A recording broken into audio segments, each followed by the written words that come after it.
I'm currently right now with Deloitte.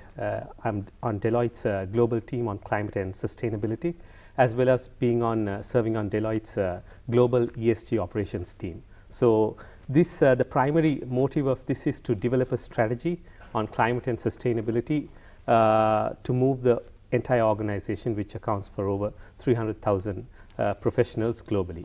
So one of the other things is that we have it's quite a very important topic, to be honest, and some nickname it saving the world. But my primary role there has been to manage the relationship with our alliance partners such as AWS, Google, SAP, Salesforce, and ServiceNow. So that's what I'm currently doing at the moment. But before that, just to speak about my journey after graduating. So after graduating from the UK, I was briefly working for some time and then moved back to Sri Lanka. And I took the decision to become an entrepreneur. So that was my primary motive after coming back here. So I saw a lot of opportunity in this country and we wanted to do something. So initially we were into various things such as digital marketing. So that was something trending back in the early 2010s. And also organic foods. I mean, now the president is well on that way, but this was one idea that we had and we were working on some time ago. So, what I would say one of our most successful ventures, when I say us, it's me and my couple of co-founders, was HubPoint, which was a co-working space. So at that time, it was one of Sri Lanka's first co-working spaces. But we see a lot nowadays, right? Isn't it? It's proliferated now. So it was, I mean, the whole industry has changed a lot. But back then it was something of, as an entrepreneur, we were just, one of the primary things was just looking for office spaces.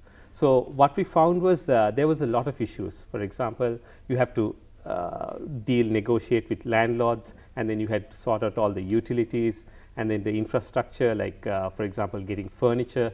So it was a very cumbersome process. So what we thought was, like, as entrepreneurs, our ideal role should be solving problems in society. So we thought, like, if this is going to be something that's taking time, because as an entrepreneur, one of the biggest factors is or a resource that is very limited is time.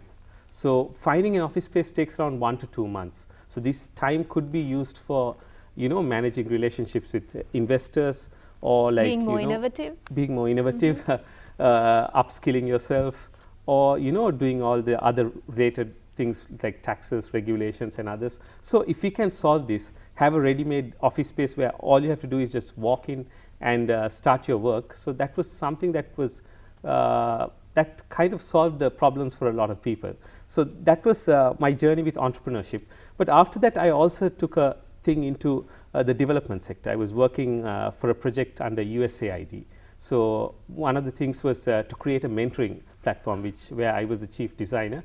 One thing we did was, like, the thing was to provide mentorship island-wide through a platform. It was mainly focused towards empowering women and youth entrepreneurs. What we found was even well-established startups or businesses tend to have a failure rate of 50%. But with successful mentoring, it comes down to 30%. So that was the primary motive, because mentoring is something that's new, but in our Sri Lankan culture, a lot of people are willing to do it. So that was with USAID. After that, briefly I've been, like, though not full-time, under the World Bank Ahead project with Moratuwa University, which I can elaborate later. So here the primary move was to create an entrepreneurship ecosystem around the university, and at the same time I was given the job of designing an entrepreneurship curricula for the university. So it was like we found that there are some of the brightest minds in the university, but the thing is, like, there is a move towards professionalism, which is not bad, but I'm saying we could also have more entrepreneurs, because after all, like, when you leave university and you want to be a professional, you need a job. But then if we can convince someone to become an entrepreneur, they become a job creator. And they own it, exactly. And that's something, like, we definitely need in the country, because we have a very low percentage of entrepreneurs in Sri Lanka. Currently around, can even go, if you take informal channels, around 3%. While Bangladesh, it's 12%, Vietnam and Thailand come up to around 20%. So there needs to be a drive in that field.